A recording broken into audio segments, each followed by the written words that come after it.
সরকার আগামী 5 বছরের মধ্যে 25 কোটি গাছ লাগানোর কর্মসূচি হাতে নিচ্ছে। সেইটার অংশ হিসেবে রোডস অ্যান্ড হাইওয়েজকেও গাছ লাগানোর টার্গেট দিছে। তো আমরা এই বছরে গোপালগঞ্জ জোনের আন্ডারে প্রায় গরমে আরাম নিয়ে হবে না হাহুতাশ, ঘুরলে পরে ওয়ালটন ফ্যান বাতাস আর বাতাস। 15,000 গাছ লাগাবো বিভিন্ন লোকেশনে। তো সেটার আজকে আমরা শুরু করলাম, আর বাকি গাছগুলো আমরা মে মাসের বর্ষা শুরু হলেই আমরা মে মাসের মধ্যভাগ থেকে জুনের মধ্যে আমরা লাগিয়ে ফেলবো আর কি। তো গাছ পরিবেশের ভারসাম্য রক্ষার জন্য খুবই গুরুত্বপূর্ণ।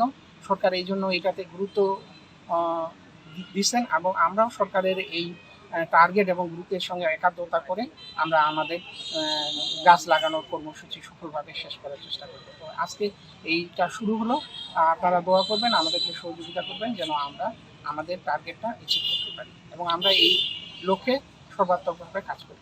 3 ধরনেরই গাছ লাগাতে, বনজ, ফলজ এবং সৌন্দর্য বর্ধক আর কি, ঔষধি এবং সৌন্দর্য বর্ধক গাছও লাগানোর জন্য। তো আমাদের যে বৃক্ষ পালন একটা বিভাগ আছে, সেখান থেকে আমাদেরকে কিছু গাছের প্রজাতি দিয়ে দিছে।